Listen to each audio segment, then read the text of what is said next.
presentación, tú dices o que tienes que decir, despois eu digo unhas palabras e Santo. Pero abres tú. Si abro, mucha palabra aquí, que contar de que vai. Sí.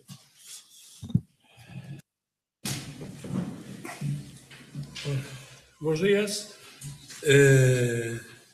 Como todo que era un principio, imos a empezar agora esta xornada que forma parte dun ciclo entre a arte, que se titula Entre a comunicación e a arte, que é un ciclo que está organizado pola sección de artes visuais, que coordina Manuel Quintana Martelo, e, por tanto, en primeiro lugar vai falar el porque eu, como responsable da sección, e tamén responsable indirecto, porque non actúan todos igual, desta parte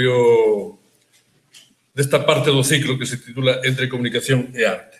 Quintana, como que... Hola, bons días. Ben, na sección de creación e artes visuais contemporáneas plantexámonos xa o pasado ano un ciclo entre e a arte, que se trata de falar da arte desde outras disciplinas e coñecementos, pero sempre de cara a arte e non destos coñecementos para a arte. A primeira xornada que fixemos trataba de, se algún dos presentes estivo en elas, trataba de o concepto xeral era traducción e para traducción e era dentro o pensamento e a arte. E compre hoxe presentar a xornada de Entre a comunicación e a arte. En esta xornada é unha visión da arte desde os coñecementos de ciencias sociais e comunicación e van a intervir en ela, en primeiro lugar, como todos teñen no programa, Daniel Martí, que é profesor da Universidade de Vigo, que subirá logo e o presentará Jesús Pastor. E posteriormente, Gustavo Romano, artista visual e comisario, e Borja Casain, pola tarde xa periodista e editor.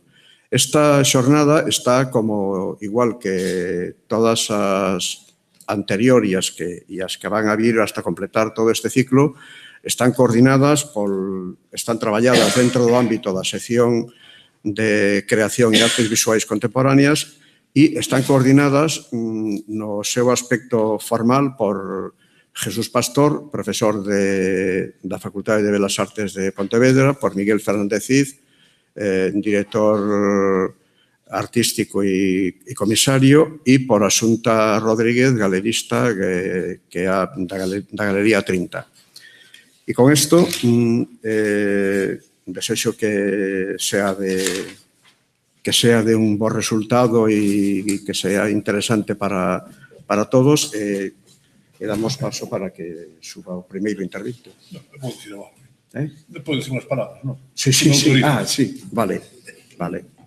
Sí, porque como temos tempo, solo para decir unhas palabras casi de ritual, pero que de agradecimento aos ponentes, toda a súa disponibilidade para estaren aquí, os que coordinaron, que xa foron mencionados agora por Quintana Martelo, os que coordinaron esta e outros encontros que fixemos no pasado e que espero que se sigan facendo no futuro, porque coordinaron un traballo aquí nesta institución, pois creo que non é difícil, pero exixe moita voluntad, é un pouco esforzo.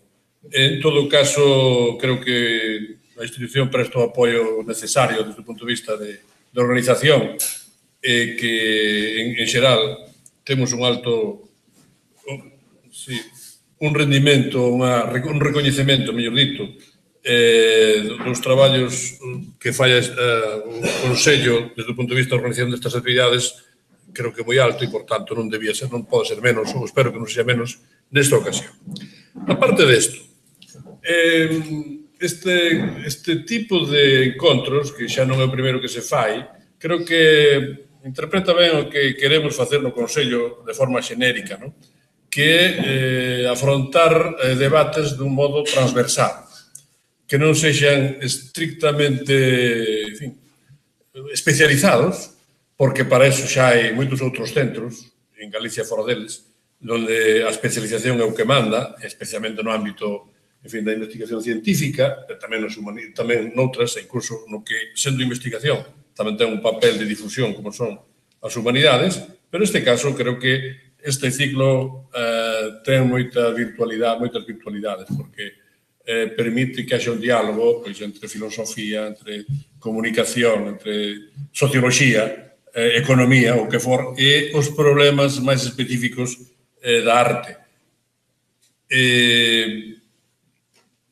Normalmente, estes ciclos teñen non só unha consecuencia práctica directa para os asistentes que aquí están, que tamén vos agradezo a vosa presencia e a confianza, sino que tamén despois quedan grabados, poden ser despois recuperados, poden ser visitados, algúns poden ser incluso publicados, de modo que isto non é un traballo que fique así, que o ar leve, senón que quedará constancia del.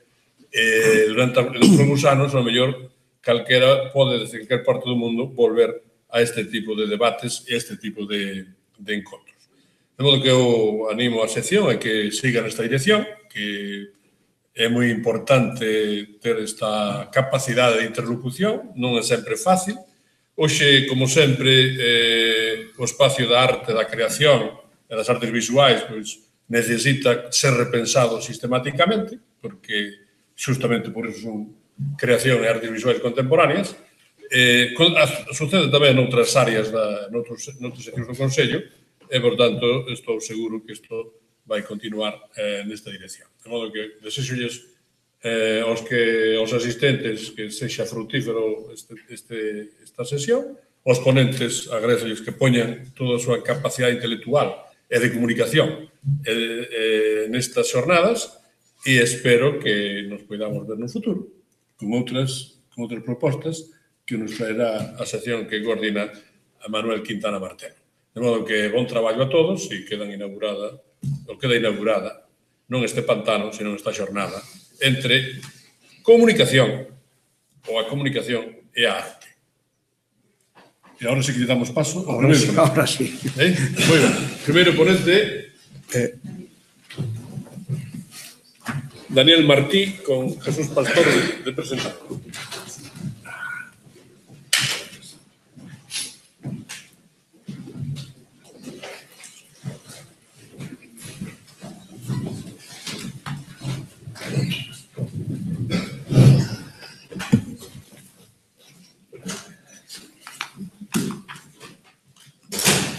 Bueno, buenos días. Me es un enorme placer poder presentar al profesor Daniel Martí, porque le pregunté cómo quería que le presentara en principio, porque los datos que tengo sobre él son enormes y amplísimos y todos de un gran interés. Y él me dijo que como profesor. Él es profesor de la Facultad de Ciencias Sociales desde que se fundó la Facultad de Ciencias Sociales. Su formación, que en este caso yo creo que es bastante pertinente decirla, estudió filosofía, es filósofo, y se doctoró posteriormente en ciencias informáticas. De la información. En información, sí. Ciencias de la información. Ciencias de la información, vale. En ciencias de la información. Con lo cual, el cruce entre la comunicación y el estudio sistemático de ella, transversal con la filosofía, es un perfil que yo creo que viene como un guante para estas jornadas. Él se dedica profundamente a la investigación, incluso a la investigación empresarial y fuera de ella universitaria, y su arranque siempre ha sido también un cruce que para mí es fundamental. Es un cruce entre la semiótica y la hermenéutica. Quiero decir, posiblemente cualquier análisis transversal, incluso transversal y que sea más allá de lo transversal desde el otro lado, debe tener o puede tener de forma interesante una cierta intencionalidad hermenéutica. Quiero decir, un corpus de crear algo nuevo con esos entrecruzamientos. Por lo tanto, desde su perfil específico de ciencias de la comunicación y su interés hermenéutico, quizá pueda ser, es de un gran interés esta conferencia, ¿no? Su campo de especialización en temática siempre ha sido los temas emergentes, es decir, no han sido temas centrados, sino esos temas emergentes, esos temas sueltos, esos temas innovadores y todo lo que aparece nuevo. Es, por lo tanto, también una persona adecuada para un ámbito artístico. Y está muy cercano al ámbito artístico porque en su faceta hermenéutica contempla mucho todos los conceptos de interpretación. Por lo tanto, su visión como especialista en la comunicación con una cierta intencionalidad hermenéutica dentro de las formas de interpretación es un perfil extraordinariamente adecuado para lo que se planteaba en estas jornadas. Él está muy cercano a los planteamientos artísticos, sobre todo, ya lo he dicho, por el tema de interpretación, y han sido frecuentes y son frecuentes las conversaciones cuando hablamos que al final siempre nos deslizamos a temas filosóficos, hermenéuticos y de interpretación artística. Su planteamiento es, por lo tanto, derivado de todo esto, un planteamiento en principio general, lo contará él evidentemente con mucha más precisión, hará un panorama general de las formas de comunicación históricas y cómo eso han incidido en las iconologías para acabar un poco centrándose en las redes sociales y en la comunicación por Internet. Él lo puede contar mucho mejor y yo creo que ya es hora de darle la palabra a Daniel Martín. Muchas gracias, Jesús. En esta sesión tuvimos el profesor Pastor me conoce de hace años y me invitó a una cafetería en Pontevedra, en el centro, en la herrería, en el Carabela, y me aprisionó contra la pared para que no pudiera decir que no. Entonces, esta es la explicación. No suelo aceptar, acepto muy pocas cosas, pero tomamos un café y al final me convenció. Y en parte tiene razón. A veces nos encerramos en las aulas y nos da un poco vergüenza salir a la galería y no siempre se pueden decir en el aula con 18 o 19 años de auditorio delante, pues cosas de la envergadura de las que él me planteaba, ¿no?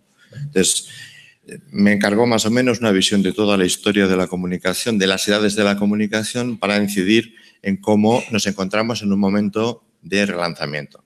Desde mi punto de vista, creo que iniciamos un nuevo paleolítico y hay que recorrer las edades anteriores para plantearnos en cierta exigencia de qué es lo que tenemos por delante. Como, a pesar de llevar 20 años con el mundo digital y con las redes sociales, me parece que estamos en una situación muy dependiente de lo político, muy dependiente de lo empresarial, de lo tecnológico. Va a ser difícil evaluar el alcance en profundidad de algo que estamos viviendo en este momento, ¿no? O sea que esta semana, pues, en el auditorio no creo que sean muy forofos de Instagram, pero hay un hashtag que es, se han reído 3, 4. Leticia jode fotos, se han reído 2. Y alguna de las presentes ha cambiado su perfil en red social con la reina Sofía interrumpiendo la fotografía. La reina Leticia se ponía de espaldas frente a la ex reina Sofía en una fotografía.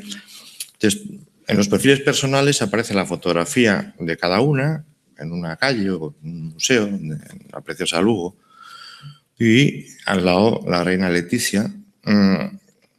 Desde el punto de vista de mirar la comunicación desde la altura de las edades, esto puede ser una anécdota o una simple broma, tiene una trascendencia que me gustaría que se viera al final de esta sesión, reducida, pero muy ambiciosa en los recorridos que pretende hacer. Uno de los movimientos más fuertes de esta semana pasada, también hablando de emergencias, ha sido delete Facebook. O sea, bórrate, quítate el Facebook. Quiero decir que podemos estar teorizando de algo que se puede acabar pasado mañana y vendría muy bien echarle un vistazo a qué es lo que está pasando desde hace, por ejemplo, pues 1500 siglos. Pretendo ampliar la primera jornada en la que el profesor Juste inició una sesión teórica hablando de cómo había cambiado la traducción. Simplemente, si tú sitúas el texto y le pones el paratexto alrededor, las influencias con la significación y cómo interpreto, cómo lo que rodea estrictamente un texto le carga, le descarga, crea conflicto con su entorno, pues pretendo meterme en las edades de la comunicación. Voy a hacer un recorrido muy abuela pluma, muy sintético. No sé si se verá bien desde el fondo, una proyección suficiente. Vale, es simplemente una tabla en la que en la primera columna quiero meter mucha prisa, porque desde que el Homo erectus en China probablemente se reparte por todos los continentes, pasan 2500 siglos con un gran formato, con unos grandes géneros de comunicación basados en la oralidad. Ha sido muy interesante a pesar de todo el tiempo que ha llevado porque nos ha permitido sobrevivir. Entonces, toda la prehistoria es lo que desconocemos básicamente de la oralidad. O sea, aquello que nos ha cargado nuestro ADN cultural es algo que no conocemos y que es básicamente lo que realmente somos. Porque los neandertales, por ejemplo, son gente que ha descubierto cómo unir una asta de animal a través de una cocción a alta temperatura en un huevo de una resina de un caucho que luego con un sílex tallado se convierte en un instrumento de caza. Estos son tribus predecesoras del sapiens. No se considera oralidad, ni siquiera se considera inteligencia, pero en realidad nos han enseñado los territorios que podíamos poblar, las plantas que podíamos recoger y comer o con las que curarnos, y este es un poco el recorrido que pretendo hacer ampliando el paratexto a las edades, que es algo que en una hora es un poco exigente. En primer lugar, quisiera referirme a estos 1500 siglos de tribus paleolíticas.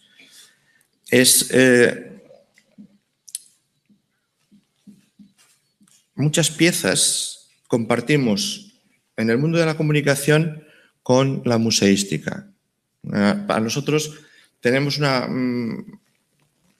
perspectiva peculiar sobre las piezas que ocupan estas plantas bajas de los museos donde se conservan los residuos más antiguos, ¿no?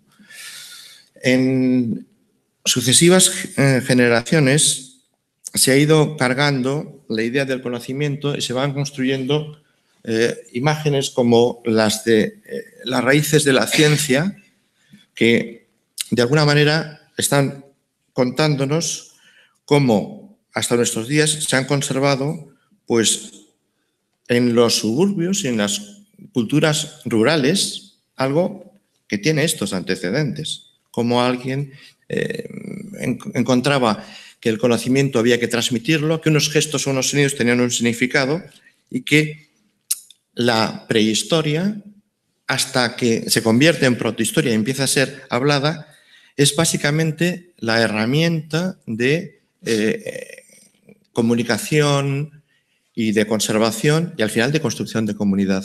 La imagen de la derecha es un símbolo, ya el término símbolo en griego es muy expresivo, pero es una pequeña medalla que tenemos desde culturas ancestrales y que se conservaba, por ejemplo, en las casas romanas. Está en Grecia y no os voy a explicar, a los artistas no les voy a explicar lo que es el símbolo, pero desde el punto de vista de la comunicación significa que alguien había hecho algo a una familia, tú conservabas una parte de la pieza y al llegar a la casa eras de la familia, podías seguir con ellos. Esto es uno de los rasgos que originan la interpretación.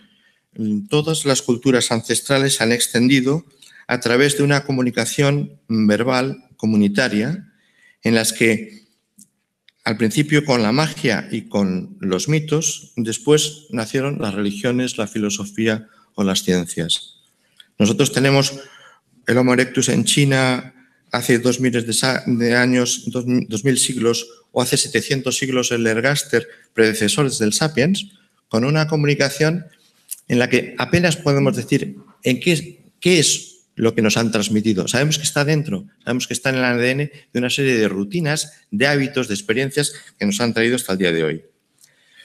Hoy las culturas rurales se consideran analfabetas y en realidad el analfabetismo, como han dicho muchos autores, también Couceiro repetía recientemente, el analfabetismo significaba simplemente que no hemos sabido conservar nuestras emociones, que no hemos sabido explicar nuestros contenidos.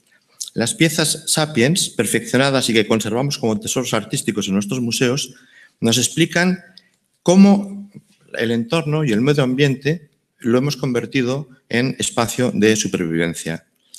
Hoy nos siguen asombrando esculturas, edificaciones antiguas que tienen una peculiaridad, y es que tienen las raíces en unos siglos, pero siguen significando muchos siglos después. Seguimos siendo esas personas que sabemos sobrevivir, que sabemos contenernos, que sabemos tratarnos o enfrentarnos a veces con otras tribus.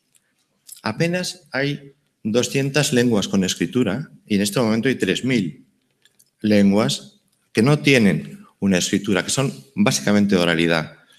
Dicen los jesuitas que probablemente haya habido decenas de miles de lenguas. Con esto queremos decir que desde el punto de vista de la comunicación, los gestos y las palabras han cargado a los lugares, a los instrumentos, de una magia, de unas peculiaridades especiales. Probablemente el mundo antiguo sea el mundo en el que nace el sentido y el mundo en el que nacen los valores, muchos de los valores que hoy tenemos. Las pinturas rupestres podemos encontrar desde hace 300.000 años, desde hace 250.000 años, piezas, bueno, esta es una ilustración reproducida para un museo, por Arturo Asensio, que tiene muchas reproducciones en muchos museos, pero viene bien como una visualización, una narrativización de esas vidas que nos han precedido y que, de ser objetos mágicos y objetos que reunían a una comunidad, se han convertido en piezas de museo. La realidad de la comunicación oral nos cuesta mucho entenderla en un mundo como el que vivimos. A la izquierda, Ubuntu, una comunidad típica de muchas culturas africanas. Ubuntu significa yo soy porque estoy con vosotros, yo soy porque vosotros me hacéis ser. En la vida occidental, el que mi identidad dependa tanto de los otros no es frecuente, ni siquiera en los directos lazos familiares. O sea, en 2500 siglos hemos perdido un sentido de identidad y un sentido de comunidad que tiene sus riesgos. A la derecha, una representación del mito de la caverna de Platón. Otra pieza clásica para jugar a todo tipo de interpretaciones. Pero la traigo aquí porque Platón se enfrenta con uñas y dientes a la escritura.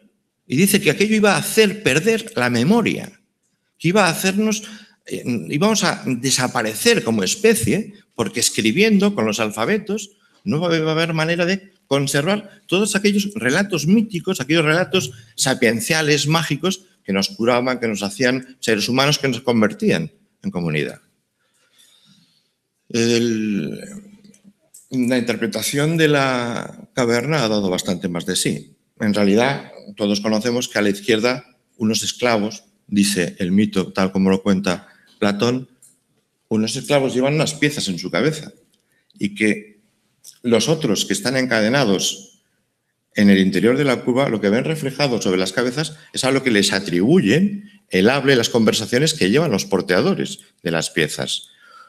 Todo un símbolo de cómo el liderazgo o los chamanes en una comunidad podría estar forjando algo sectario, excluyente de los demás o incluso agresivo con respecto a sus otros tribus. Y es exactamente la historia de los 2500 siglos en los que todo lo positivo de la unidad y la fuerza personal que nace de la comunidad puede quedar cerrado cuando un liderazgo o una personalización convierte lo compartido, esto que nosotros teníamos, en algo simplemente pues, de obediencia, de cerrazón, de un mundo en el que las cosas ya están dichas de una manera.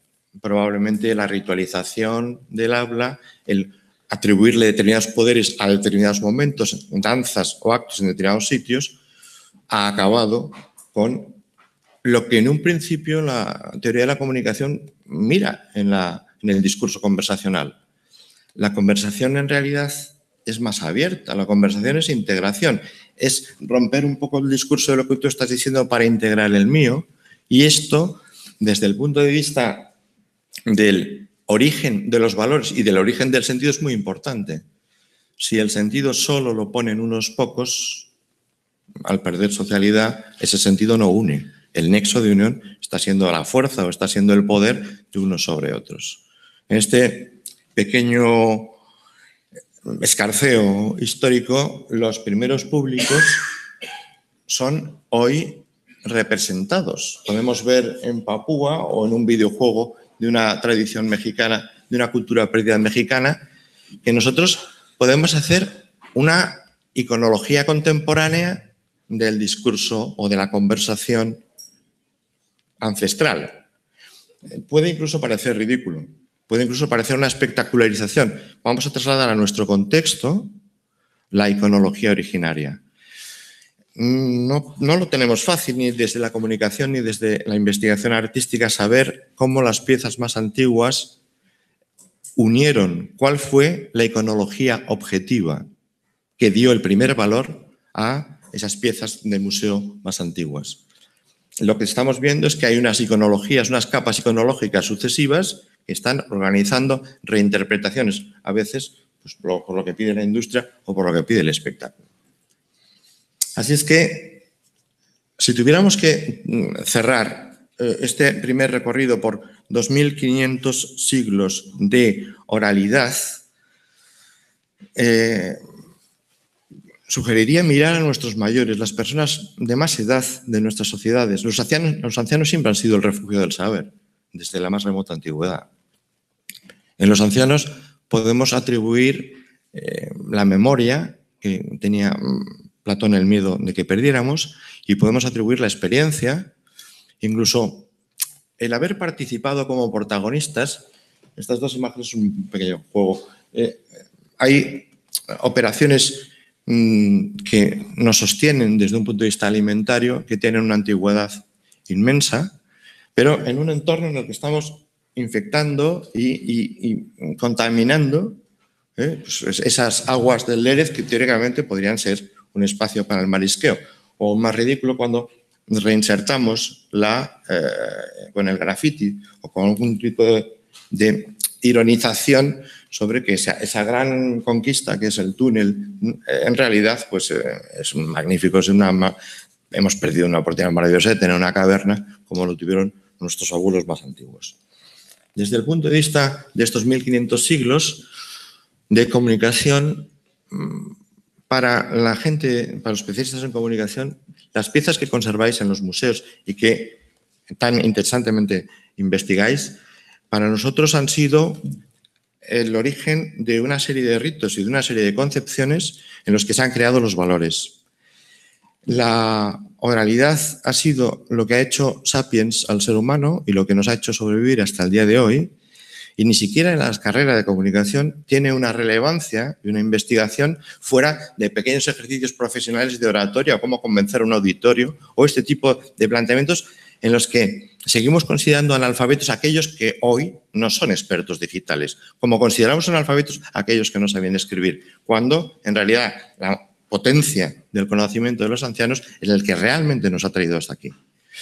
Ese nexo de comunidad y base de nuestras tradiciones tiene los riesgos de ser muy excluyente o de ser sectario, y lo hemos conocido, esa es la historia de la humanidad, pero en nuestras culturas rurales tenemos una generación que en publicidad y en la sociodemografía se llama la generación silenciosa, la generación de entreguerras o la generación de posguerra. Son interlocutores públicos para el mensaje publicitario o para la comunicación política a una gente a la que tenemos que hablarles como lo que son, como gente que solo se ha cultivado fundamentalmente desde el habla, desde la conversación. Han sido las experiencias narradas alrededor de las lareiras, en las plazas de los pueblos, aquellas que han construido su participación directa en proyectos que da el valor y la realidad tal como ellos la han percibido. Las pequeñas consideraciones que voy a hacer sobre la escritura, pues creo que hay que seguir a Walter Ong y a toda la gente que hace una pequeña comparación entre la comunicación oral y la comunicación escrita. Solo algunos comentarios. A la hora de pensar en qué cambia cuando hablamos con respecto a cuando escribimos, pensar que el habla es plural, es entrecortada, admite varias capas. Yo puedo oír en distintas profundidades, es medioambiental, percibo sonidos, lo mismo que voces, puedo distinguir agentes diversos. Esto es una riqueza particular de la verdadera, de la originaria comunicación oral. Si pasamos a la escritura, la vamos a ver en dos fases. En un primer momento, la escritura de los grandes relatos. Es un tema pues, muy querido por los investigadores de los epígonos de la modernidad, pero los grandes relatos son aquellos que han construido las constituciones de las ciudades-estado, las Biblias, los Coranes, unas construcciones en las que una estructura textualizante recoge mucho de la sabiduría oral precedente. Por ejemplo, la Odisea, que no es Homero, su autor, incluye un montón de relatos persas, babilonios. O sea, hay un montón de cultura que la escritura recoge y que dentro de una forma unificada que relata en sus capítulos hasta su desenlace, está hilvanando, entretejiendo y de alguna manera está sugiriendo linealidad, jerarquía, sucesión. Escribir efectivamente tiene muchos riesgos, como decía Platón. Bien, tiene muchas ventajas. Si no hubieran sabido contar, no sabemos lo que significa la mayor parte de lo que está en el Gilgamesh o en estas piezas cuneiformes. Hay los textos, las piezas iberas, hay 2000 piezas que llevan intentando interpretar un montón de tiempo.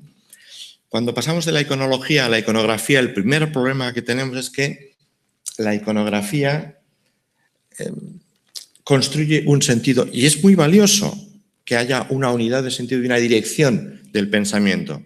Pero esa dirección del pensamiento tiene el pequeño problema de que fuerza a todo lo que podía ser plural o vario, tiene que seguir el orden de cómo entra en el discurso. Si yo hubiera querido hacer una exposición un poquito más realista, en la primera parte no podría haber leído nada de este texto. Tendría que haber gesticulado y simplemente explicado desde mi habla la oralidad. Claro, ahora en esta segunda parte, hablar de la escritura me permitiría leer, pero si el texto lo vais a tener, va a quedar colgado. No es lo mismo que si yo os lo cuento. Y esto es lo que pasa con la primera escritura. La escritura solo son 50 siglos, lo que tienen las piezas más antiguas de la comunicación escrita. Desde el 3000 para acá, la escritura ha permitido muchas cosas muy importantes. O sea, es absolutamente imposible que haya decenas de miles de pobladores en una ciudad de hace 3000 años. Sí las había. Porque las tablillas anteriores permitían calcular las piezas de ganado que hacían falta para alimentar cuánta agua, cuántas armas, qué barcos. Entonces, todas las culturas urbanas que se originan en relatos necesitan de la escritura para construir semejantes imperios. Al final, el texto escrito ha sido la clave en la construcción de sociedades centenarias, casi milenarias, en el caso chino. Nosotros podemos ver que las culturas más antiguas son aquellas que han contado con la escritura. Y a la escritura, desde el punto de vista de la comunicación, le atribuimos un valor añadido y es el permitir la jerarquización, la construcción de una arquitectura social que permite una base más amplia. En realidad, lo escrito han sido solo unas pocas piezas seleccionadas, custodiadas, depuradas hasta su fijación en un imaginario y en la memoria. Pero luego han quedado talladas en monumentos y testimonios duraderos que dominan tiempo y territorios. Sin la escritura sería absolutamente imposible no solo la ciudad-estado, sino la misma modernidad. La Odisea narra el viaje de la conquista del territorio del ser humano. Es de estos primeros relatos que podemos relacionar con un conjunto de relatos en los que en realidad la escritura es el germen del Renacimiento y de la modernidad, el hombre como centro.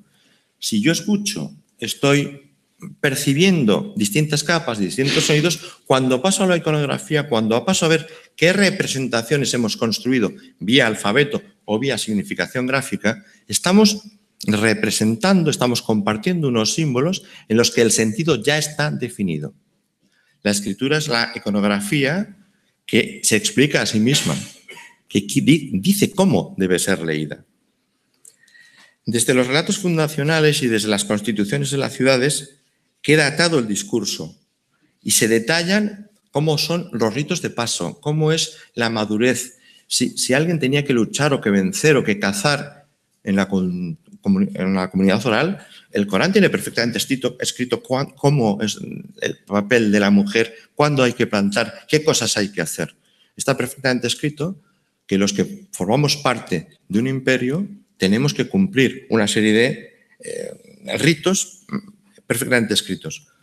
Hay un periodo particularmente fecundo entre los siglos VIII y VI, anteriores a nuestra era, que lo que llamo Jaspers la era axial, en la que quiero poner simplemente en la memoria, recordar aquí, que coinciden en estos tiempos y terminan en un siglo VI muy destacable, textos religiosos y filosóficos del confucianismo, el taoísmo, las escuelas chinas, el brahmanismo, el budismo y el jainismo indio.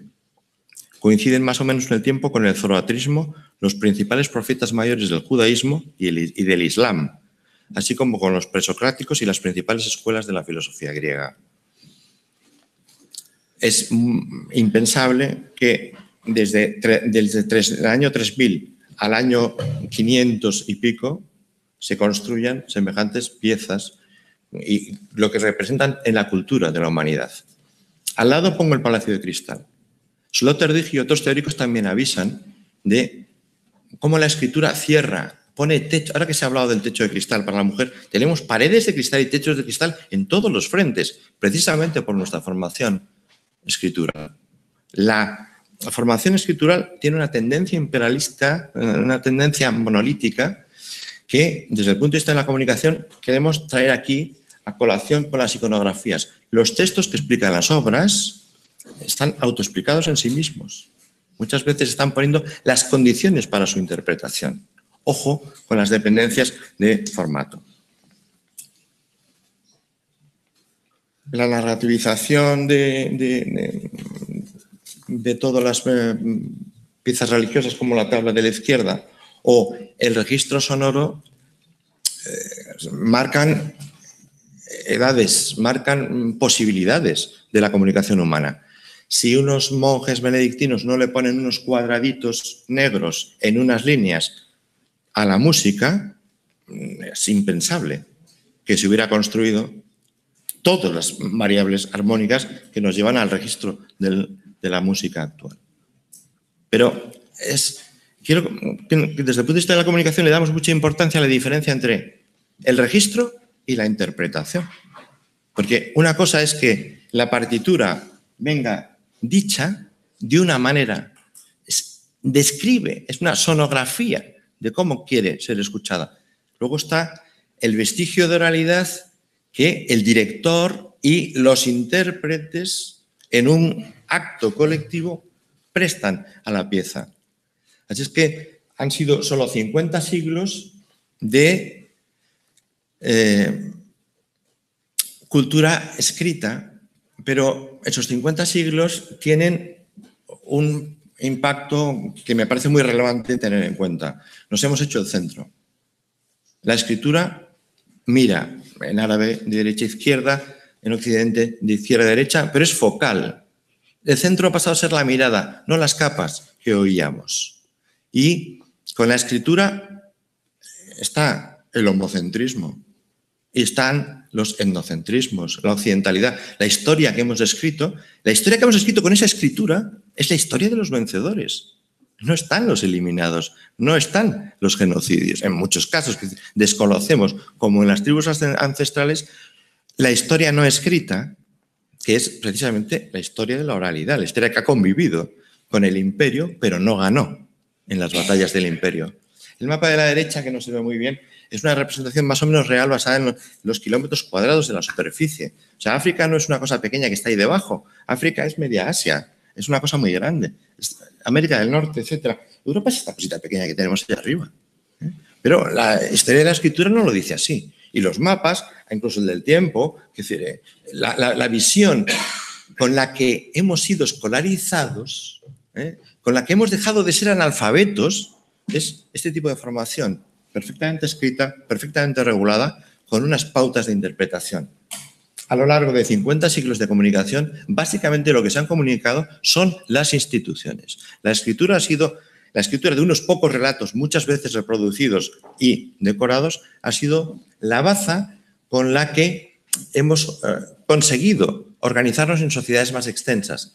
Pero esa arquitectura ha venido con una arquitectura de poder, con arquitecturas filosóficas, arquitecturas religiosas, una superestructura que no nos parece superestructural en el momento en que nosotros estamos encantados con haber sido alfabetizados. La infancia de antes de 1950 eran esclavos, eran trabajadores por cuenta familiar, por cuenta tribal. Entonces, el que se defendiera a los niños y el que se les diera una educación ha sido una ventaja maravillosa, pero es de ayer. O sea, en el siglo XIX no había el índice de analfabetismo, el índice de cultura oral era inmenso. Los grandes relatos institucionales son los que nos están planteando ahora sus grandes dudas. Y hay generaciones en la psicodemografía, los target publicitarios que más han sufrido esta educación literaria son los late boomers y la llamada generación X. Mis alumnos de las primeras promociones que hoy tienen 40 años. Son gente que se enfrenta a un mundo visual, que se enfrenta a un mundo digital desde una formación básicamente literaria, tanto en sus profesores como en sus propias experiencias. Esto no es ni mejor ni peor, es simplemente que la gran comunicación ignorada ha tenido un canal en la industria educativa y en la industria cultural en lo formalizado. Hay un profesor argentino, Alejandro Piscitelli, que dice que en realidad la escritura es un paréntesis. Son solo 500 años. Ya estamos hablando solo de 5 siglos de paréntesis escritural, que en el pasado ha habido una oralidad y en el futuro va a haber otro tipo de oralidad.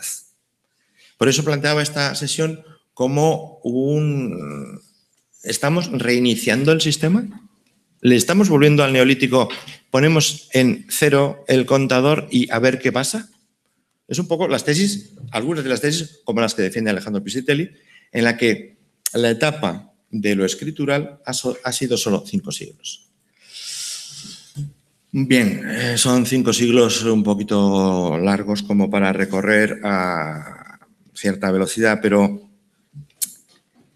en el mundo de la comunicología la conceptualización de las industrias culturales es de hace 30 años. O sea, se estaba desarrollando lo digital cuando estábamos desarrollando la crítica de la hegemonía cultural por parte de las industrias culturales. O sea, estamos hablando de interpretaciones relativamente recientes, pero en las que hay que tener en cuenta que hay una parte de razón en lo que Piscitelli está planteando. Gutenberg no, porque Gutenberg no es el libro de bolsillo, pero desde el 17, 18, con el libro de bolsillo y con la popularización, sobre todo con la radio, que escribe algo de la oralidad, pero que permitió, sobre todo en los periodos de la guerra, pues una información en la que pasamos a entender conciencia de otras sociedades, no solo de la cultura nacional, no solo de mis chamanes o mis clérigos mendicantes que explicaban una parte de la realidad, sino que empezamos a tener otras perspectivas de realidad y sobre todo una sensación de que el discurso es mucho más fragmentario, que hay muchas escrituras, tantas como industrias emisoras capaces de cuántas radios, cuántos periódicos, cuántas televisiones, el mundo de la música pop ha civilizado y organizado. En la iconografía industrial tenemos una ventaja con respecto a la comunicación institucional, es que el discurso no es tan cerrado, no es tan monolítico. Hay una cierta variedad de discursos. Luego, cuando analizas un poco más en detalle, las mañanas de las televisiones, da igual que sean públicas o privadas, son un rollo. Y el prime time, el tiempo caro de la publicidad de la noche, da igual de qué televisión estés hablando. Es una competencia por la publicidad, desde el reality show, desde el espectáculo. Queremos ese dinero. ¿Por qué? Porque la industria, así como la comunicación institucional la sostuvo el poder, este era escriba, y ojo, aquel es sacerdote y tiene una formación, aquel puede predicar, aquel puede escribir. En la iconografía industrial se empiezan a romper esas fronteras y ya tenemos iconografías plurales en las que lo que ponemos en cuestión es el propio valor de lo que se está diciendo. Hay una sensación en los últimos años que viene a justificar que los medios no tengan audiencias. Se lo han ganado. Se lo han ganado a pulso. O sea, que la gente no esté comprando discos, perdón. Yo cojo a mis alumnas, que veo ahora aquí alguna de la primera promoción, que han vivido la cassette, el DVD, el CD, el MP3, tienen 40 años. O sea, en 20 años me has exigido pasar por media docena de soportes tecnológicos. Ya tengo mi biblioteca, ya estábamos hablando antes de las bibliotecas de los libros esenciales. Entonces tengo mis 600 libros que tengo que leer. En un millennial de la generación Y que ha pasado por 5 soportes, ¿dónde está su discografía en vinilo? Yo la perdí en el último traslado. ¿Dónde está su discografía en CD? Es que ni siquiera los ha pasado. Está descargando directamente en MP3 y ya está haciendo una nueva versión de su biblioteca. Los medios han impuesto una mirada. O sea, era importantísimo un atentado en París el mismo día que había decenas de muertos, muchos más muertos, en 60 países. 12 atentados descomunales. O sea, ha habido semanas muy crueles en las que todo el foco occidental de los medios de comunicación estaba en 4. Una persona fallecida, es decir, no hay justificación de una sola muerte. No estoy hablando de eso. Pero ignoramos pues, los genocidios de etnias enteras en los mismos días. En Etiopía, en Senegal. Entonces, es muy curioso que nos sintamos informados, que nos sintamos alfabetizados, cuando en realidad seguimos teniendo unas carencias de humanidad y de sociabilidad vinculadas a nuestra confianza en esos canales que nos hemos dado porque nos los concedemos. La generación X básicamente ha sido una generación espectacularizada. Ellos han...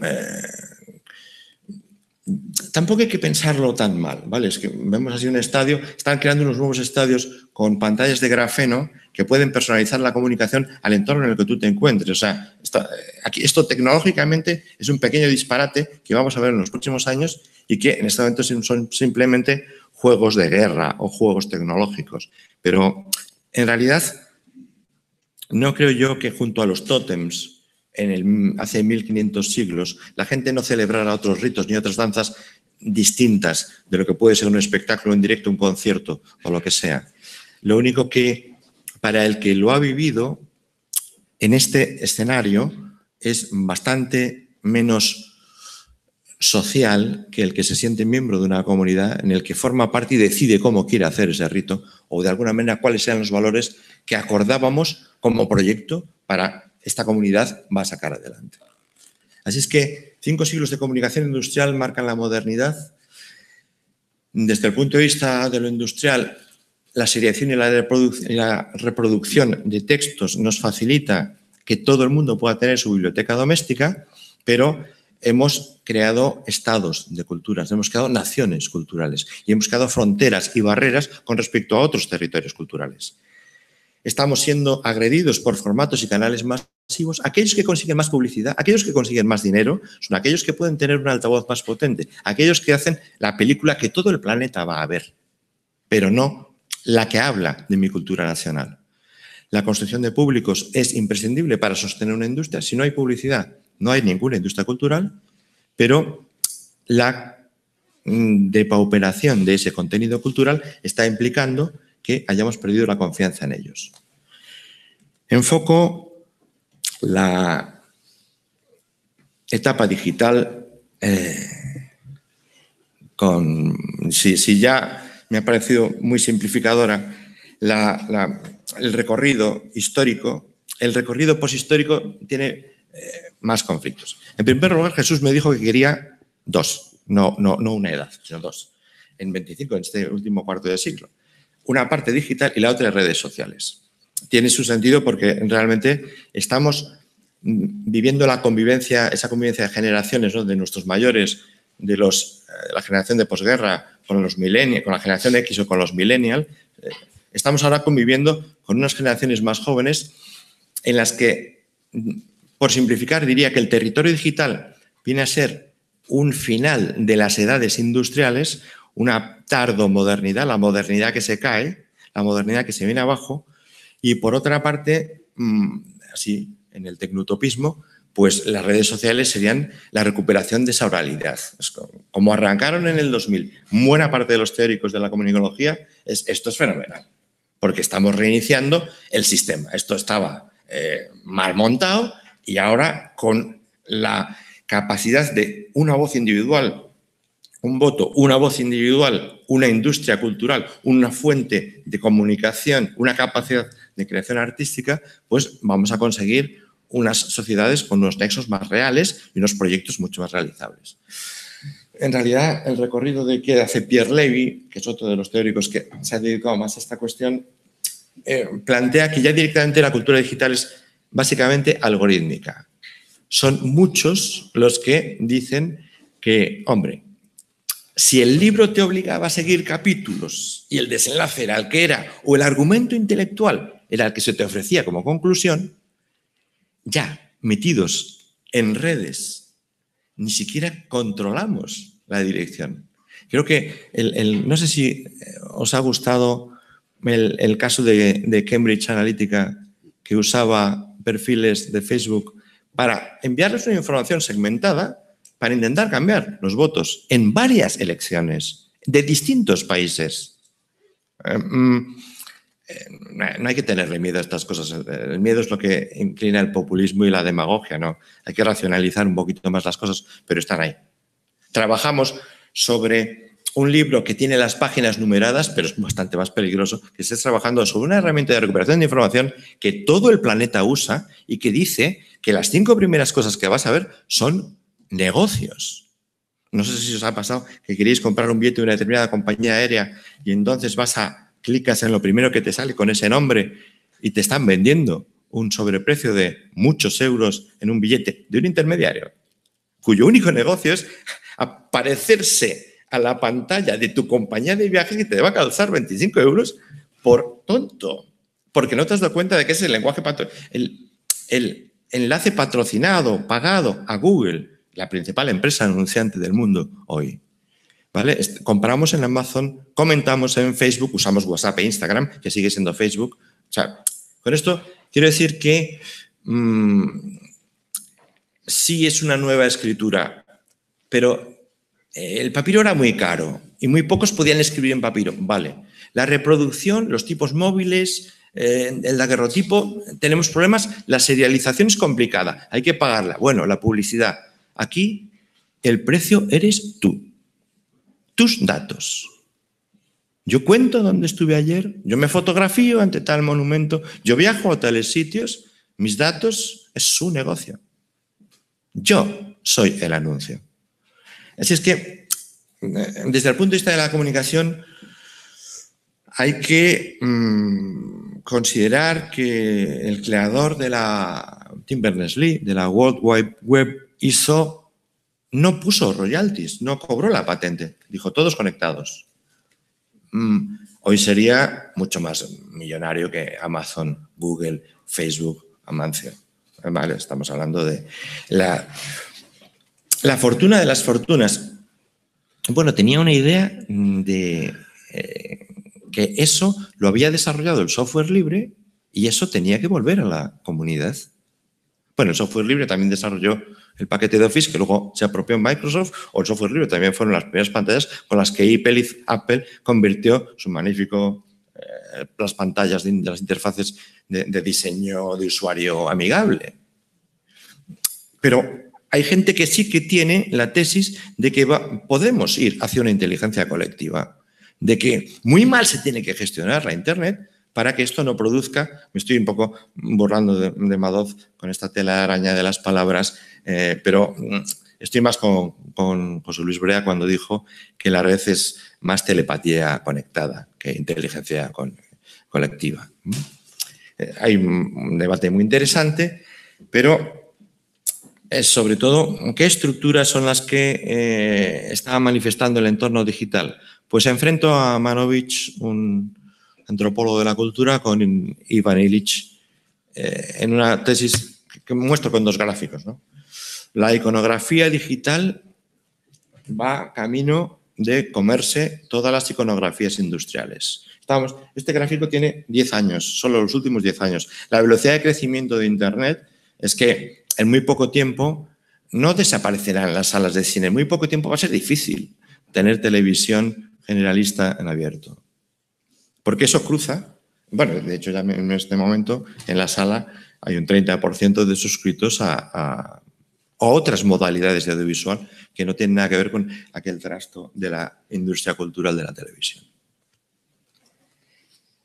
Manovich confía en que, estando todos en esta cuesta de subida, las industrias culturales pueden ser más sociales. Ivan Illich, en el otro lado, dice que estamos en una cámara de ecos, que Google solo nos devuelve aquellas cosas que nosotros anteriormente hemos buscado, que preferentemente nos inclina a aquello a lo que tenemos afinidad, a lo que nos pilla cerca culturalmente, idiomáticamente, geográficamente. Él quiere vender, no nos va a contar maravillas del otro lado del planeta. Allí no vas a viajar. Así es que Illich dice que cuanto más tiempo pasemos en un territorio digital, más difícil es que sepamos qué es lo que queremos, porque vamos a acabar encerrados en la peor secta paleolítica, en el grupo más cerrado de solo los amigos que dicen las mismas cosas que yo, pensando de la misma manera, y que vamos echando del grupo de WhatsApp a aquellos que en algún momento dicen, pero esto puede ser así, y nos quedaremos reducidos a ese ombligo que ni siquiera es grupal, ni siquiera es un grupo primario. Es una ocasional reunión de voces en lo que a mí me interesa en este momento. Un momento para la historia. Ridley Scott es un gran director de cine, pero a veces hace cositas para la publicidad. Y en 1984 le puso imagen, yo creo que es una de las iconografías que consiguen opiniones públicas masivas. Solo es un anuncio que representa la historia de Orwell de 1984. Y es justo el año en el que Apple lanza el Apple Lisa 2, me parece, no me acuerdo. Seguro que Luis Fernández me podría corregir en la sala, luego me lo corregís. La idea de que la tecnología era solo para las empresas hace a IBM un monstruo en esos años, los 80. La idea de que cada familia puede tener un ordenador personal está representada con una atleta en un auditorio de mentes peladas, vestidos de gris, donde la chica del pantalón rojo corre hasta la pantalla, donde el gran hermano está vociferando instrucciones en un tono casi nazi, que es la representación de la historia de Orwell. del gran hermano que todo lo ve y que va creando la opinión pública y va sacando cualquier desliz de alguien que quiere que pretende otras cosas. Entonces, la atleta tira la maza contra la pantalla y el gran hermano se rompe en un montón de pequeñas pantallitas. Dos interpretaciones. Sí, ganamos porque nos podemos llevar el ordenador a casa. No lo tienen solo las empresas, no lo tiene solo el gobierno, no es IBM. Pero Apple es la primera empresa mundial. Es la más rica del mundo hoy. Y Apple nos impone unas caducidades de su tecnología, sus contratos de suscripción de sus servicios a la nube, etcétera, etcétera, etcétera. O sea, al final tenemos nuestro cachito de gran hermano, pero en el espejo de mi casa. Porque al final, pues, una de las cosas, los aparatos con los que mide las carreras, los runners, la gente que está haciendo gimnasia y que se contabiliza los pasos y lo que corre y por dónde corre, pues es un dato farmacéutico y un dato para los seguros que en Estados Unidos se está cobrando a oro y lo ofrece Apple. Así es que, por una parte, hemos ganado un escritorio mucho más potente. Yo puedo tener el mundo en Maps, puedo tener conferencias transoceánicas con Skype, etcétera. Aquí es divertido porque es un poco vintage. Muchas de estas plataformas están desaparecidas, o han desaparecido, ya no. Pero es cómo ha cambiado el escritorio del alfabetizado. Cuando pasamos al alfabetizado digital, tenemos el escritorio en la mano, ¿no? No se puede balancear, no se puede evaluar toda la etapa de la digitalización, pero a mí me hace gracia que Google Plus pensara que iba a ser la red social que iba a ganar a Twitter y a Facebook. Cuando ellos sacan Google Plus, en este momento la podéis utilizar para guardar vuestras contraseñas. Publicáis en el muro una contraseña y no la va a leer ni vosotros mismos. Bien, o sea, Google ha sido muy malo con la gestión de plataformas de red social. Pero hace nada, en el momento de su imperio de la publicidad, estaba convencido de que se comía a Twitter y a Facebook.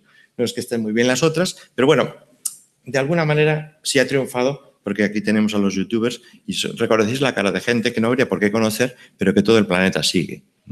Y un mundo en el que él sueña, que es el índice cloud, el índice de influencia.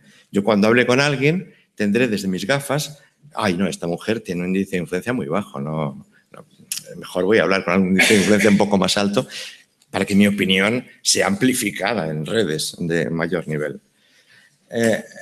Perdón por la broma, me olvidé de mirar la presentación y la he desconfigurado, no hay problema. En esta primera etapa, apenas llevamos 50 años de Internet, la comunicación poshistórica ha venido muy bien a la globalización, o sea, nadie hubiera conseguido una globalización de este calibre sin Internet. A las Big Five, o sea, Amazon, Apple, Amazon, Google, Facebook, Microsoft, las tecnológicas se han puesto por encima de las grandes multinacionales. Estábamos preocupadísimos, no sé si os acordáis, en los años 70 por las multinacionales. Nos han pasado por la derecha, algo mucho más grande que tiene poquísimos empleados con unos inmensos beneficios y que genera un consumo energético desorbitado y que nos obliga a unos cambios tecnológicos cada 2 años. Bien, este es el futuro que tiene la generación X, los menores de 20 años, tienen la generación Z, perdón, que la publicidad se plantea como objetivo. Desde cierto punto de vista, esto es tardomodernidad, desde cierto punto de vista, esto es los epígonos de una edad industrial, es una postindustrialización, una decadencia, es una vuelta de tuerca a la industrialización. Se le hubieran pasado bombas y Gutenberg llega a pillar el WordPress, se muere de gusto, pero es decir, estamos en la misma línea. La otra con la que termino son las redes sociales. Bien, territorio complicado donde los haya. A la izquierda un anuncio hace unos años de R Cable, hoy Euskaltel R Cable, compañía telefónica gallega, que en el anuncio dice, no se lee desde lejos, chamote agora estou chollando.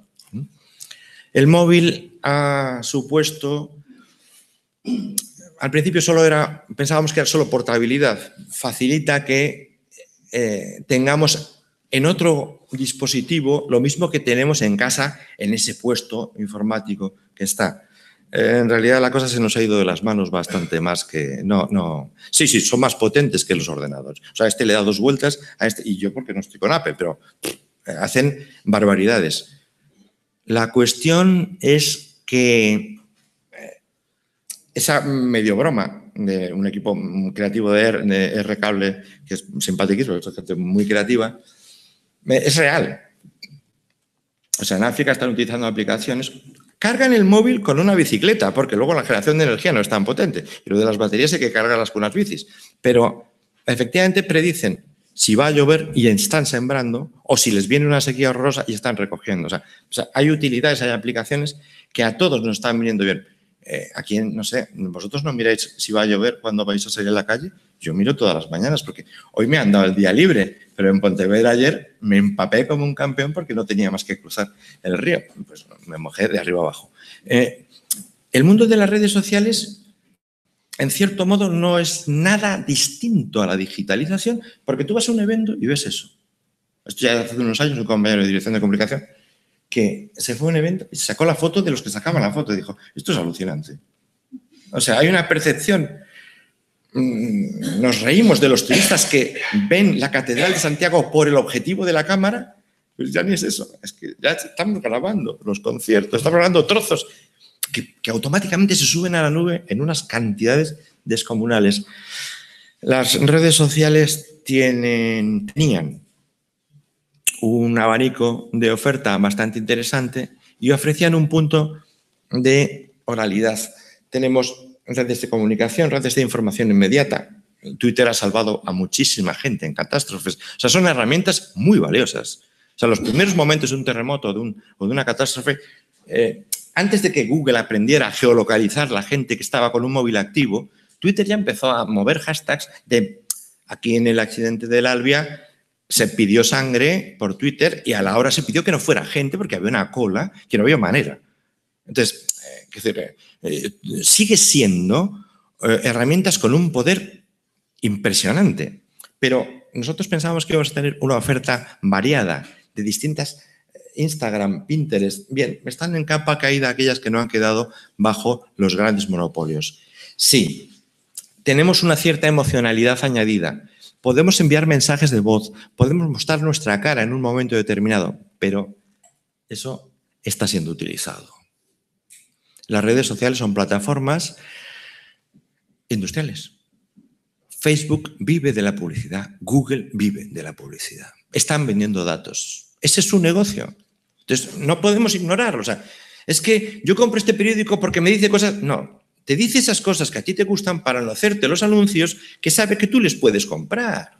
Las empresas que tú le vas a comprar son las que te dicen esas cosas que a ti te parecen interesantes en ese diario. Esto lleva siendo así. Esto lleva 100 años siendo así. Entonces, desde la comunicación, ahora simplemente queremos recordar que efectivamente puedes poner una contraseña en Google Plus y nadie te la va a mirar, no hay riesgo de que se te vea, pero estornuda en Facebook y en la otra parte del planeta lo ha visto todo el mundo, ¿vale?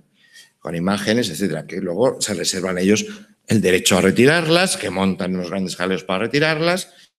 Es parte ni arte en muchas de ellas. Y finalmente tiene un impacto personal. Así como la identidad se hace en el grupo, con un móvil la identidad tiene unos problemas muy gordos. La generación Z tiene crisis cuando no se encuentran me gusta suficientes. Que no es una broma, que es cierto. Y que todos, incluso los inmigrantes digitales, si haces una publicación y no tienen una serie de visualizaciones, ya no me quieren. Estoy de capa caída, esto va para abajo.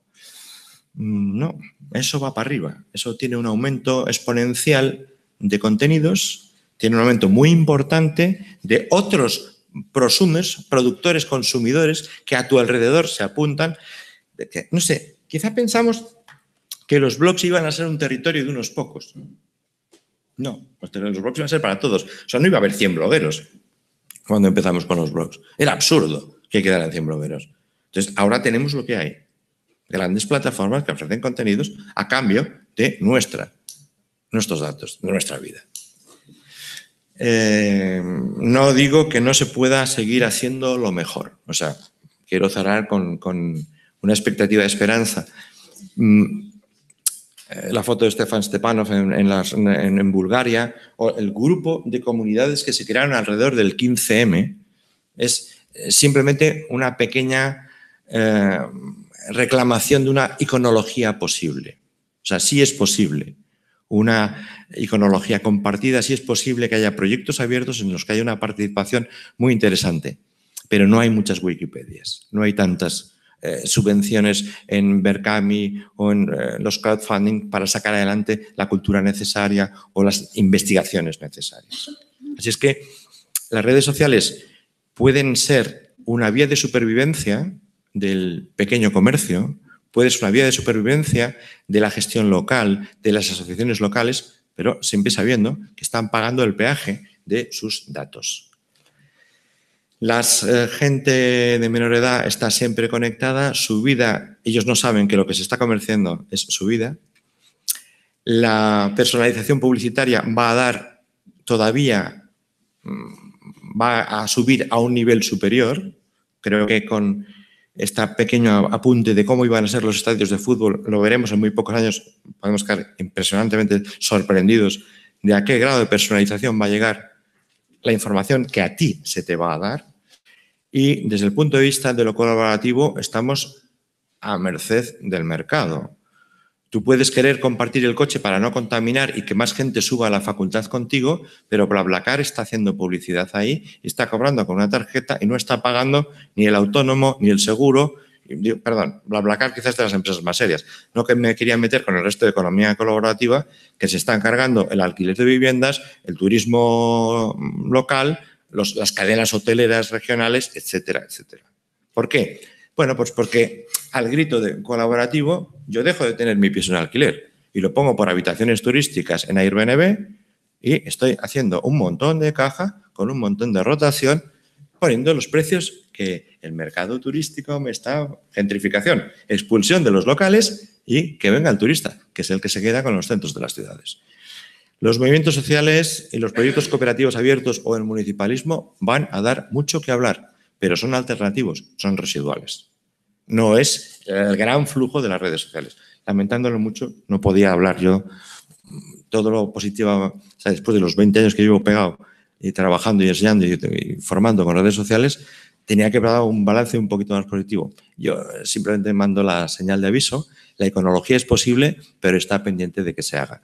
Al fin y al cabo, este ha sido el recorrido de la historia. Estamos en la tarde de ayer. Esto empezó hace 2500 siglos. No empezó del todo bien, pero tampoco podemos decir que nos haya ido tremendamente mal. Muchas gracias.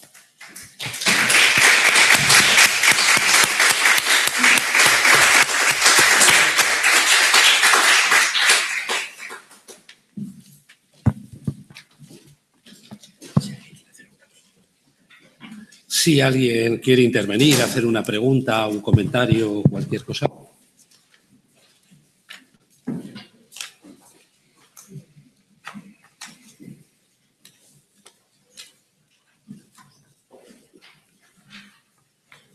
Bueno, pues entonces levantamos la sesión y muchas gracias.